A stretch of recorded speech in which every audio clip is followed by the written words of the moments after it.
दिनों से पटना की सफाई व्यवस्था चरमराई हुई थी। सड़कों पर कचरे के ढेर पड़े हुए थे और लोग जल्द समाधान की उम्मीद लगाए बैठे थे। आखिरकार वह पल आ गया जब सरकार और सफाई कर्मियों के बीच बातचीत सफल रही, लेकिन ऐसा क्या तय हुआ कि कर्मचारी तुरंत काम पर लौटने के लिए तैयार हो गए। आइए जानते हैं पूरी खबर विस्तार से।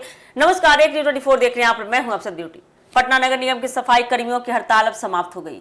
शहरी विकास एवं आवास मंत्री नीतीश मिश्रा के साथ हुई अहम बैठक के बाद सरकार और कर्मचारी प्रतिनिधियों के बीच कई महत्वपूर्ण मुद्दों पर सहमति बन गई है। इसके बाद संघर्ष समिति ने हड़ताल खत्म करने और सभी कर्मचारियों के काम पर लौटने की घोषणा कर दी। इस फैसले से राजधानी की सफाई व्यवस्था दोबारा पटरी पर लौटने की उम्मीद बढ़ गई है। बता दें, आज गुरुवार को हड़ताल के दौरान शहर के कई इलाकों में नियमित सफाई नहीं हो पा रही थी।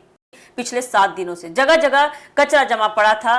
कचरा होने के वजह से लोगों की परेशानी का सामना करना पड़ा था। हालात को देखते हुए सरकार ने कर्मचारी प्रतिनिधियों के साथ बातचीत का रास्ता चुना। मंत्री नीतीश मिश्रा की मौजूदगी में हुई बैठक में नगर आयुक्त यशपाल मीणा और संघर्ष समिति के प्रतिनिधियों ने विभिन्न मुद्दों पर विस्तार से चर्चा की। लंबी बातचीत के बाद दोनों पक्ष कई मांगों पर एकमत हुए। बैठक में सबसे बड़ा फैसला दैनिक वेतनभोगी सफाई कर्मियों के हितों को लेकर लिया गया। कर्मचारियों को भविष्य में अवकाश, ग्रेच्युटी और सेवानिवृत्ति के बाद पेंशन जैसी सुविधाएं उपलब्ध कराने की दिशा में सरकार ने सहमति जताई है। इन लाभों को लागू करने के लिए आवश्यक प्रक्रिया आगे बढ़ाई जाएगी ताकि दैनिक कर्मियों की भी अस्थायी कर्मचारियों की तरह बेहतर सामाजिक सुरक्षा मिल सके। इसके अलावा आउटसोर्सिंग के माध्यम से कार्य कर रहे सफाई कर्मियों के लिए भी महत्वपूर्ण निर्णय लिया गया।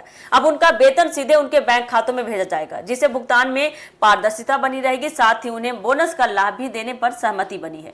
कर्मचारियों का इतना मानना है कि यह फैसला उनके आर्थिक हितों को मजबूत करेगा और लंबे समय से चली आ रही कई समस्याओं का समाधान भी करेगा। हालांकि कर्मचारियों की कुछ मांगों पर अभी अंतिम फैसला नहीं लिया गया है, लेकिन मंत्री नीतीश मिश्रा ने बताया है कि इन विषयों पर विचार करने के लिए एक विशेष समिति बनाई जाएगी। यह समिति सभी लंबित मांगों की समीक्षा करेगी और अपनी रिपोर्ट सरकार को सौंपेगी। रिपोर्ट के आधार पर आगे आवश्यक निर्णय लिए जाएंगे। बैठक के बाद बता दें, कर्मचारी प्रतिनिधियों ने सरकार के सकारात्मक रवैये की सराहना की और कहा कि उनकी बातों को गंभीरता से सुना गया है। इसी भरोसे के साथ उन्होंने आंदोलन समाप्त करने का फैसला भी लिया। वहीं मंत्री नीतीश मिश्रा ने कहा कि सरकार कर्मचारियों के कल्याण और शहर की बेहतर सफाई व्यवस्था दोनों को समान महत्व देती है तथा संवाद के माध्यम से हर समस्या का समाधान निकालने का प्रयास भी जारी रहेगा आगे भी। हड़ताल खत्म होने के बाद नगर निगम ने पूरे शहर में तेजी से सफाई अभियान चलाने की तैयारी शुरू कर दी है। जिन इलाकों में कचरा सबसे अधिक जमा हो गया है, वहां पहले सफाई कराई जाएगी।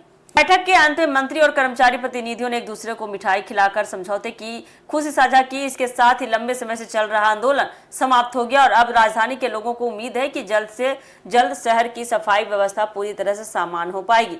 तो ये थी सफाई कर्मियों की अपडेट। तो ऐसे ही खबर के लिए आप जुड़े रहिए हमारे एक न्यूज़ 24 के साथ। दीजिएगा इजाजत।